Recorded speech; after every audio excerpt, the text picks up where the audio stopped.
Hart at the Hazbin Hotel. Chapter 31. With the rescue of Hart, Alistair takes her back to the hotel to make sure she's okay and to take care of her wounds. But when the mystery scientist shows up, things seem to start going downhill and takes a horrible turn for Alistair. Let's get to the aftermath of all this craziness. Might learn something unexpected at the end. I've kept you all suspended for long enough. Chapter 31. My Heart Returned. Third person point of view. Alistair went flying out the window of the studio. Glass shattered around them. He was not afraid, even though they were about 20 stories up. It was not the best plan, but it was the only one he had on quick thought. Hart felt the rush of wind hit her face as Alistair broke through the window. She protected her face from the shattered glass. As a natural reaction from the feeling of falling, she let out her wings. She snuck them out from underneath of Alistair's jacket that was still on her and spread them out, holding onto Alistair tightly, wrapping her legs around him as well. Alistair sensed this and was thankful for it. He would have gotten down his own way, but this worked just as good. They gently glided to the ground. In front of the building, everyone was still fighting, but they were all exhausted. Some of the demons had run off or just stopped fighting, but there was still a good handful left. Where was Alistair? They did not know how much more they could take. They soon saw him, but he was a deer? That was new. They saw the wings and they automatically knew. Alistair had found Hart and saved her. When Alistair's hooves hit the ground, Hart's wings went back up and under the jacket. Alistair started running. "Retreat, everyone! Let's go!" He yelled to them as he ran past. They didn't have to be told twice as they finished off a few more demons and took up after him. Russ had turned back into his humanoid form and started to run, but then stopped and looked back at the building. "What about Angel?" he questioned. Charlie turned and looked at the snake demon. "He's still inside?" Charlie asked. "He must be. I never saw him come out," Russ said in a panic. Coda ran up next to Russ. "Let's go in and find him. I'll help you. I have a good nose." Russ nodded. "Thanks, Coda." Charlie frowned. "Be careful, you two. Meet us back at the hotel." Charlie then ran again after Alistair. Both nodded and ran back to the studio. Some of the demons that were left were easy to take care of. Vox was still being tortured by Alistair's tentacles, screaming in pain as one of them had ripped off his arm. They glanced at him and winced before going in. Coda sniffed around the lobby area to see if he could get a scent on Angel. He picked something up. It had to be the spider demon. Coda knew his smell well. His nose down, he followed it to an elevator. Coda sniffed the door a moment and around the doors. "Which way did he go?" Russ wondered with slight worry. "He went down," Coda said, pulling his head away. Russ looked at Coda with a surprised look. "How can you tell?" "I smell the buttons," Coda said and pushed the button down for the elevator. "Wow, you do have a good nose," Russ complimented. "Thanks. In my demon form, my senses are heightened. It comes in handy sometimes," Coda told him. The elevator arrived and the two stepped in. Coda sniffed around again. He smelled Angel, but it was mixed with another demon. It was probably that scientist. Coda sniffed around and then sniffed the buttons. One had that scientist demon smell more on it. Coda pushed it. The elevator went down. Coda looked over at Russ. He still seemed nervous as he tapped his foot against the floor of the elevator. The wolf placed a hand on Russ's shoulder. "Angel will be okay. He can take care of himself. We'll find him in one piece." Russ sighed. I know he can, but I can't help but worry still." "I understand. It's just that gut feeling we always have," Coda said to him with a toothy smile. The elevator stopped and the doors opened. They were met with a bright hallway. Coda walked out and sniffed around. Oh yes, Angel was down here. Coda went and followed the smell. Then they heard a yell from down the hallway. You gotta be shitting me! It was Angel. The two looked at each other before running down the hallway. They heard more yelling and then turned to an open door. When they turned inside, they saw Angel holding a Tommy gun to the head of a red-furred wolf demon with a lab coat on. The wolf demon was sitting at a desk, his hands in the air. He had a look of fear on his face as Angel held his gun to the demon's head. Angel had a lot of anger in his eyes. Angel! Russ called out. Angel looked up and saw the two in the doorway. He was surprised to see them. Russ? Coda? Angel kept the gun pointed at the scientist as he glanced over to them. What are you guys doing here? Russ stepped forward towards him. When we didn't see you come out of the building, I got worried. Coda used his nose to help me find you, he explained. Did Alistair find Hart? Angel asked them.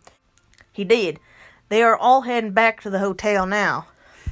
Angel seemed calm for a moment and sighed in relief, but his calmness disappeared quickly as it came.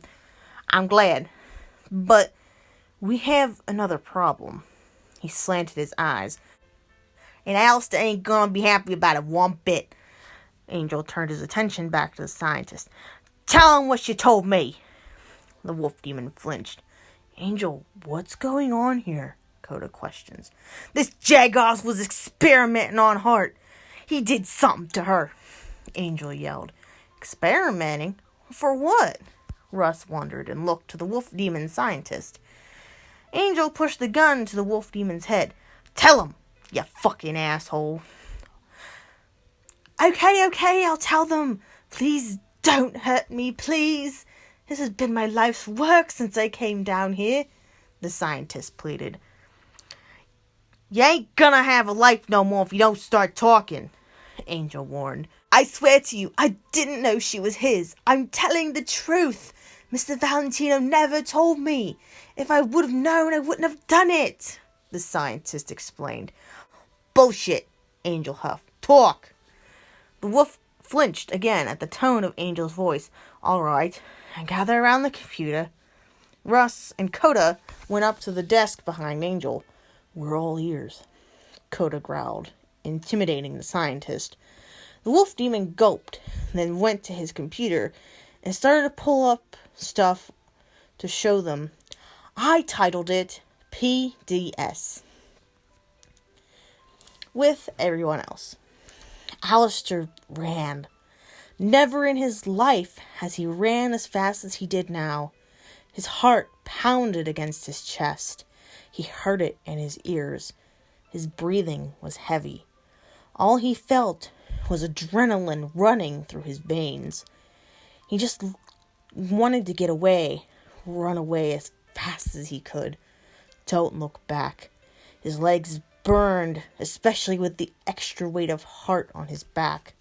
He did not care. He needed to get her away from there. Had to get back to the hotel. Get her to safety. Hart had passed out on his back, but kept her grip around his neck. He was worried when her breath got shallower and she didn't respond to him. He cursed those bastards up and down for this. Blood was still falling from Hart's wounds, soaking his jacket that still was on her and covered his fur, but he didn't care. He was already covered in blood from others. Hers is the last one he expected to have, though. All he cared about was getting her back. He saw the hotel in sight. Finally, he looked back to see that his friends were still behind him. He was leaving them in the dust. But he couldn't help it. He just had so much adrenaline and just wanted to run. He was glad the mission was successful, though. Alistair was glad to have such amazing friends help him with this. Of course, some of them did this for her and not so much for him. He got Hart out of there before they did anything else to her. Part of him wished that he could have killed the damn overlords, but that would have to be another time. Alistair ran into the hotel. He honestly felt bad having blown the doors off earlier, but he didn't care about that right now. He didn't know where to put her at first, but thought she would rather be comfortable and took her upstairs into his old hotel room. When he got to the door, he transformed out of being a deer. Heart was still on his back, and he put one arm around her to make sure she did not fall. The radio demon opened the door and stepped inside. He pulled back the covers of the bed and gently laid her down. He slipped her arms out of his jacket, but kept it under her. Her wounds needed tending to. Some still bled or just looked bad. They were unattended to, and that angered him that they didn't take care of her. He wanted to dress her so that she would be decent, but at the same time she was so banged up that it would be pointless to ruin clothes that way. Alistair knew he was no medic of any kind, but he still needed to do something. He went to the bathroom in his room to grab the med kit that was in there. Most of her body was covered in marks, and some of her skin was just black and blue. He heard a knock on his door. "Alistair?" It was Charlie behind the door. They must have finally caught up to him, and they were probably just as worried. "I want to be alone right now," Alistair told her. "Alistair, can we at least see Hart?" Charlie wondered. Alistair looked down at the girl on the bed. They couldn't see her like this. Alistair sighed. "No, wait till I treat her. She's very injured. You can come see her when I'm done." Alistair took a pause. I just want some alone time with her right now," he said between shaking breaths. Charlie was silent for a moment. "I understand, Al. I'll be back in a little while," she said. He heard her walk away down the hall. Alistair turned his attention back to the demon girl on the bed. He tried his best to put something on the wound so that they could heal. As he did this, he was just caressing her skin on spots that were not marked. He just looked at her. His eyes could not leave her form. She just looked awful. If she were gone any longer, he didn't want to think of what would have happened. He knew these marks and that would go away within a few days, but they probably would never leave his mind. He would try to bandage up the areas as best he could, placing gauze on it and taping it to her. She had so many scratches and marks on her left arm that he had to wrap the whole thing. Her legs weren't marked as bad, thank goodness, but he saw some puncture wounds of claws, though, going down her thighs, probably where Valentino grabbed her a lot and held on to her. He treated those and tried his best to get everything. He had to flip her over so that he could get her back some way. He didn't want to hurt her. She was still unconscious, so she would not be waking up anytime soon. He used his powers to hover her off the bed, and then gently flip her over and lay her back down.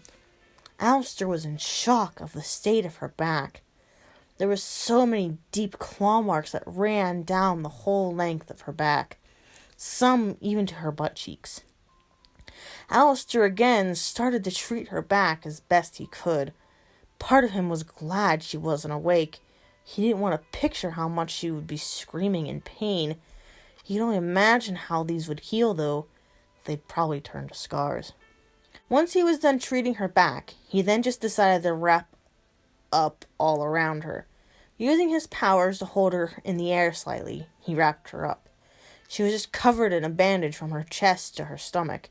It was a horrible sight to see for Alistair. He checked her wings for injury, but saw none. Luckily, they were okay. They weren't even broken. He ran his hands along the appendages, feeling the soft, leathery feel of her wings under his fingers. It was weird to just see them just lay limp on her, though. He was so used to her wings moving and twitching with his touch. He moved his one hand to her tail as well. It just laid lifeless at the side of her. Alistair then ran his fingers through her fur. Part of it was so matted. Alistair knew the girl tried to keep her tail nice. He went to the drawer of the bedside table and pulled out a brush to take care of the girl's tail, doing it gently as he ran it through her fur. He knew how much Hart liked it when he brushed her tail. Some days she could not stop wagging it, so it made it hard to do so. Alistair gave a chuckle at the thought. His chuckle soon died because this was not the same as those other times. Her tail was just so lifeless in his hands, it almost put him on the edge. He missed her. All of her. He let a sigh as he gently laid her tail back down, now fully brushed. When he was all done, he used his magic to flip her back over on her back. He made sure her wings were tucked right under her, and then positioned her tail to the side. He reached down and grabbed the blanket of the bed and then covered her with it. At least now she can be covered a little for the time being. Alistair looked down at her calm face. He reached out and gently glided his fingers across her cheek. As he looked down at her, he just felt anger grow within him, not only because of them doing this to her, but because his dark and twisted mind was toying with him. He didn't know how to feel. Betrayal ran into his mind a moment. The sinking feeling of her being touched, then bedded by another besides himself. She was tainted in his eyes. The marks on her were not his, marked by another to say that she was theirs. This was his prey. How dare they? A disgusting creature of hell. It angered him, the thought of, how dare she do this to him, and she's now a tainted little whore, ran over and over in his mind. He felt the stag in him rise a moment from this. He almost wanted to hurt her himself from doing this to him. His hands almost reached out to grab her by her throat, but he held back. Alistair quickly shook his head and his static died. No, Hart did not betray his love. How dare his mind even call her such names? What the hell was going on with him? She was forced against her own will to do the things she did with Valentino because of his control over her. She would never do this to him on purpose, and he would never hurt her. Emotions in his way. He tried to push that bad thought aside. All the things that happened to her were forced onto her. She was still his, no matter what. The deer demon placed his hand on her cheek gently, and then laid down to place a kiss on top of her forehead. As he stayed there a moment, his ears went flat against his head. The whole time he was tending to her, he tried to keep a smile, but soon it slowly faded. His mouth was a thin line. He was not dressed. The radio demon started crying. He was having all these emotions running through him.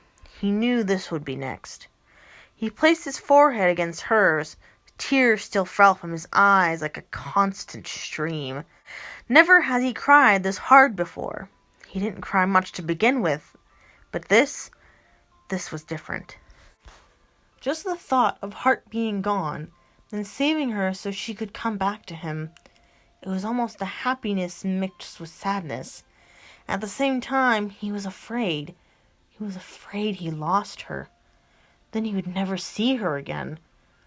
It was all his fault this happened. He let out a sob from crying. He was glad no one was in the room to see him like this. The last thing he needed was to have someone see him hit this low. Pitifully crying and sobbing over a girl. He had no shame, though. His heart was broken from her being gone. Then seeing her the way she was only added to his heartbreak. Now that she was back, it was almost hard to believe. She wasn't just any demon, though, to him. No, she was more than that. He loved her, more than he had ever loved anyone, except maybe his own mother. To him, she was someone that lifted his spirits high and made him feel like a better person, keep him under control from his wicked thoughts, at least to a point. She was almost like a light in the darkness, and her light pierced his heart like nothing has ever before. She was herself.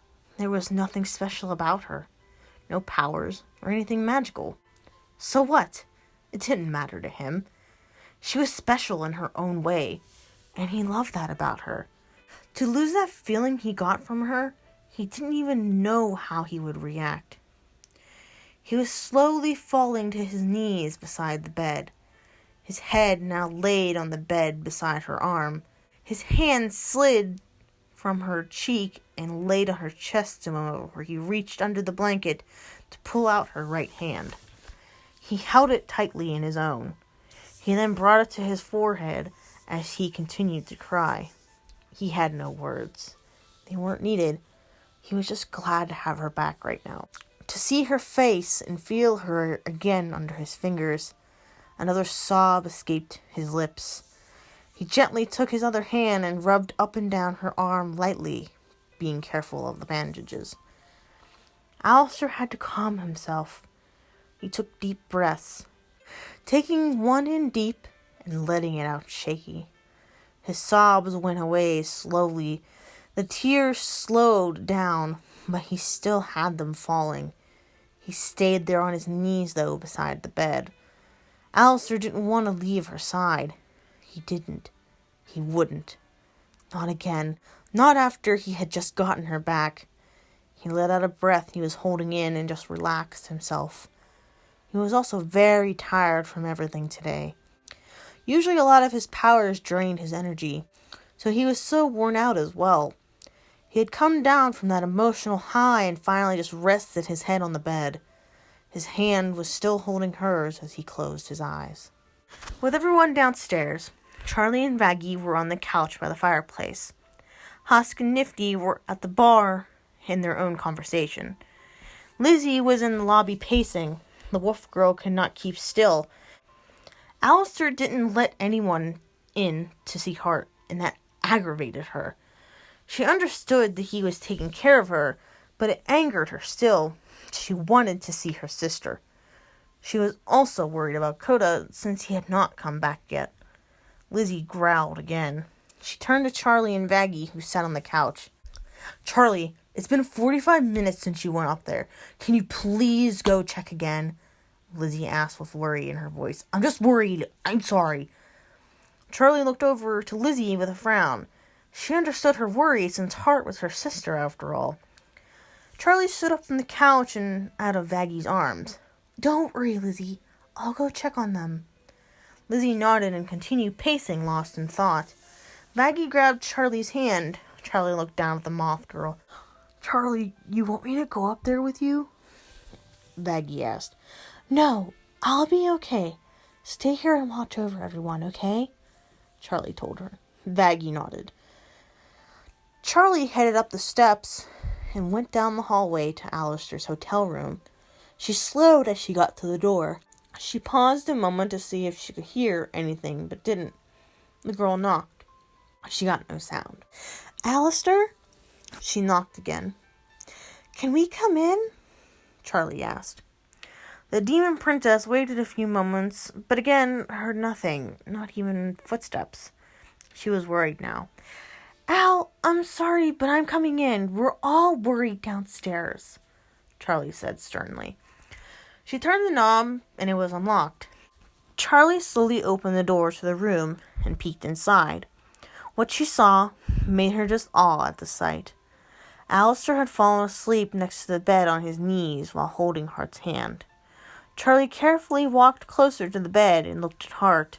She almost let out a gasp in shock from what she did see.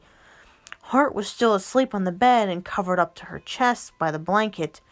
Charlie saw all the black and blue marks on parts of her body and the bandages that Alistair had covered her in. There were so many. She only imagined how worse the rest of her body was. Charlie brought her hand to her lips as she cried at the sight of her friend. They did so much to her. She understood now why Alistair had told them not to come up. Hart was in such bad shape. Sure, her wounds would heal in a few days, but who knows what would be left behind once they were. Charlie felt sorry for Alistair to see her like this, and that Hart had to be treated like some doll to some demons. Charlie went to the other side of the bed and looked down at Hart. She brushed some hair out of the girl's face. "Oh, Hart, I'm so sorry." Charlie stood there a few more moments before she decided to walk away from the bed and out of the room to leave the two alone. Charlie closed the door slowly and made sure not to make much noise. She stood there and cried against the door a moment. She took deep breaths to calm herself and headed back down to the lobby. She slowly walked downstairs, her mind just lost in thought. Lizzie was still pacing in the lobby. When she saw Charlie walking down the steps, she quickly walked up to her. "Charlie, what's the news?" Lizzie quickly asked.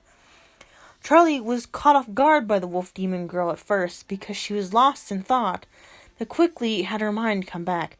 "What?" the princess asked. Lizzie groaned. "Can we go see Hart or not?" she asked with a slight growl. "Oh, yes, right." She looked down. "I would recommend not going in there right now," she told her. Lizzie's ears went back in anger. "Why not?" she growled. Charlie sighed. "She's resting. They both are. Alistair fell asleep up there with her by the bed." Charlie looked back up the stairs. "I think we should leave them to rest a little while. They've both been through a lot." Lizzie cast her eyes down a moment and sighed. "Can you at least tell me how my sister is?" Charlie looked back to her with a sad gaze. "She's pretty beat up. Alistair took care of her wounds, but I don't know how they will heal." Lizzie then balled her hands into fists. She turned around and headed to the front of the hotel. "I'm going to smoke," was all she said as she walked out of the hole where the doors used to be. Charlie sighed as she watched Lizzie go and walked back over to Vaggie with her head down. She went and sat down and then let out a breath. "She's that bad, huh?" Vaggie wondered, breaking her silence. Charlie slowly nodded. "She almost looked like a mummy from how wrapped up she was." The image she saw flashed in her head. Charlie put her head in her hands. "I don't know what to do, Vaggie." Vaggie wrapped an arm around Charlie's shoulders. "There isn't much you can do, hon. All we can do now is just play things by ear." Charlie sighed again. "I know, but it's just so hard." Vaggie frowned and just held the princess close. "Things will be okay, Charlie. It will take time, but I'm sure things will go up from here," Vaggie reassured her. "I hope so," Charlie breathed. The two didn't know how wrong they were. Alistair opened his eyes up again. He snapped his head up and looked around a moment. He was surprised he fell asleep. Honestly, it was not for too long. He looked at the clock and saw it's only been an hour since he last looked at it. He then looked back to Hart on the bed. She was still passed out. He imagined how tired she was from all this, so he let her sleep. Alistair saw that his hand was still holding hers. He held it tight a moment, then leaned down and placed a kiss on top of her hand. The deer demon stood up slowly from where he was on the side of the bed. He looked down at Hart and ran the back of his fingers against her cheek. He leaned down and kissed her forehead again. "I love you, my little wolf," Alistair whispered as he pulled away from her. He figured he should probably let everyone come up and see her. He was sure they were all worried. Alistair didn't want to leave her, though, not alone. He didn't trust to be away from her side. He was reluctant to leave at first. Maybe he should be safe about it. He took extra precaution and summoned 7 shadows around the bed. He looked sternly at them. "Look after her while I'm gone. I won't be long," Alistair ordered. They all glanced at Hart in bed. The smallest one made a purring noise and got into bed by Hart and laid down by her arm. Alistair smiled and then walked out of the room quickly. He headed out into the hall, stretching a moment, and then headed down to the lobby.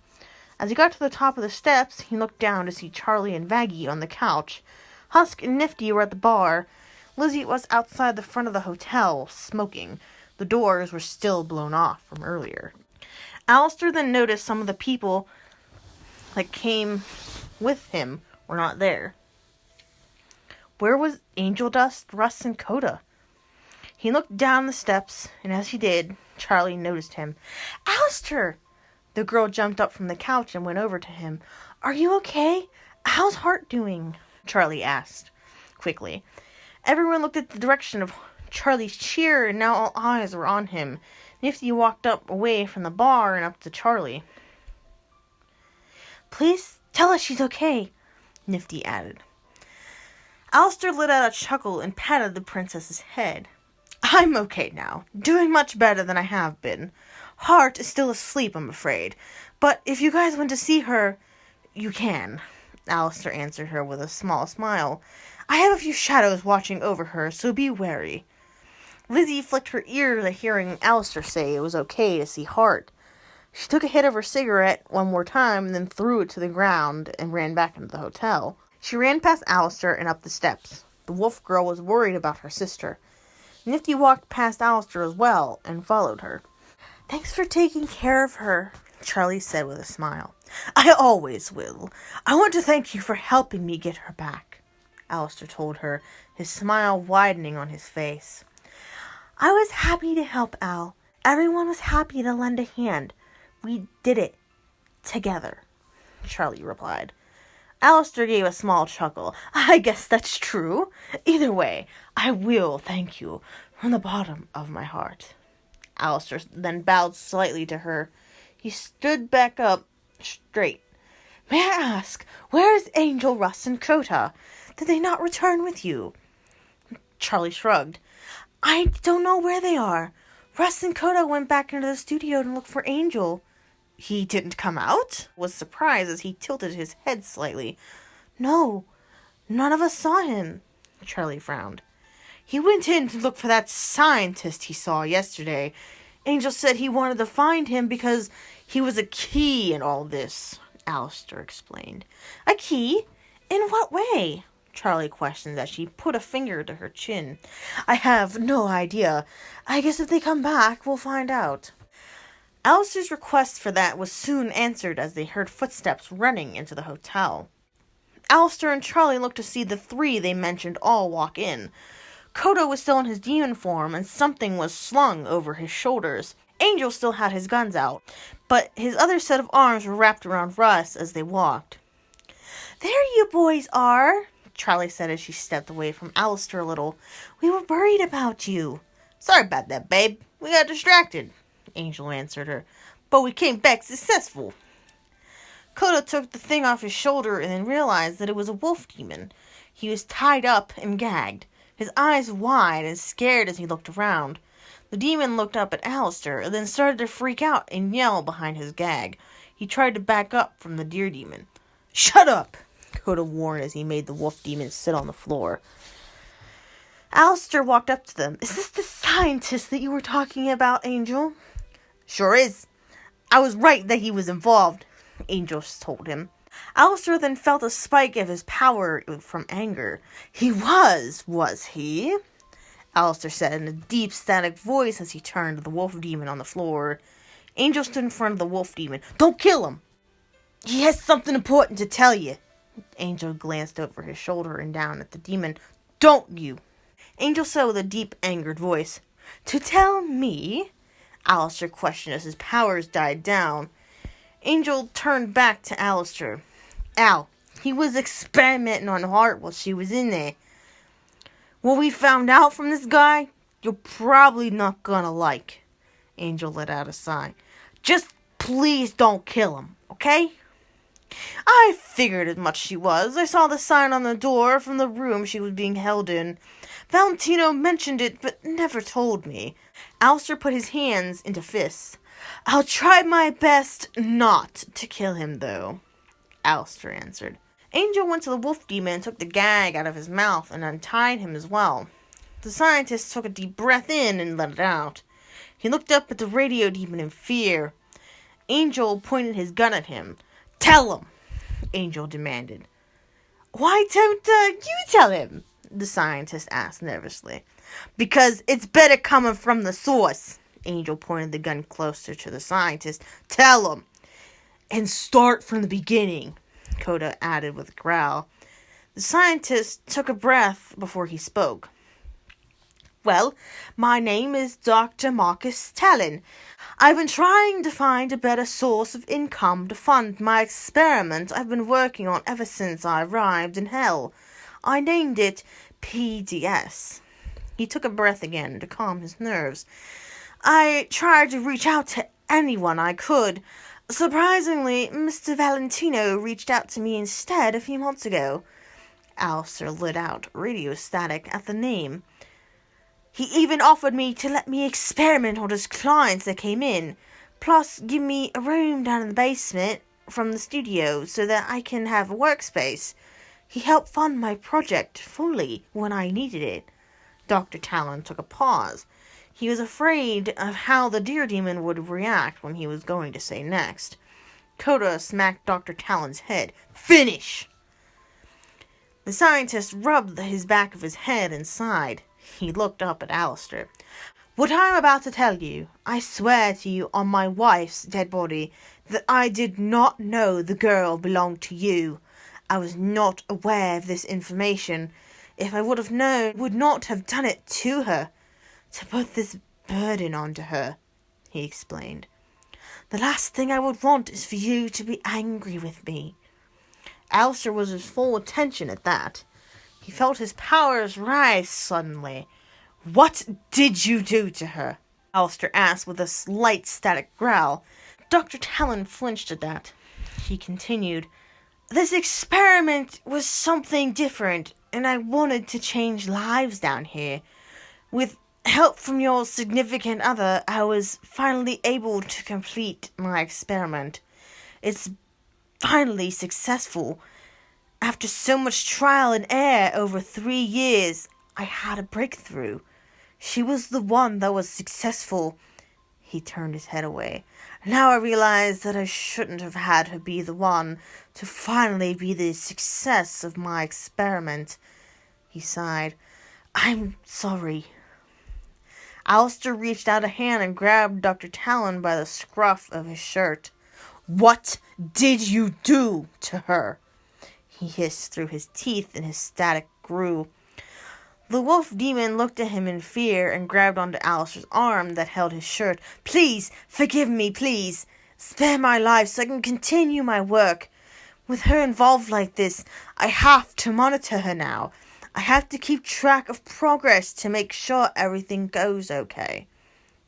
What? Alistair took his other hand and took Dr. Talon by his throat, his claws digging in a little. Why must you still be involved with her? Dr. Talon felt himself not being able to get air in because... He breathed out once.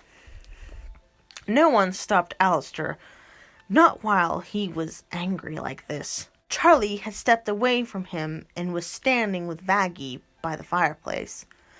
Ross, Coda, and Angel Dust already knew, so they stepped back with their mouths shut and their heads down in a way. They knew Alistair was going to act like this. It did not surprise them. The news had angered them all as well. Alistair tightened his grip as his antlers grew and the static in the air rose. Why? Alistair asked again. Dr. Talon was really struggling now to get words. His hands clawed at Alistair's arm, but he did not budge. Because she... Alistair loosened his grip a moment so the scientist could find his sentence. He screamed out with a breath he got back. Because she's pregnant.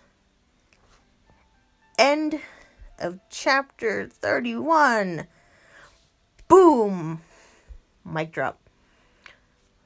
All will be explained in the next chapter, I promise. Don't know if you guys saw that one coming. Anyway, I'll see you guys next time. See ya.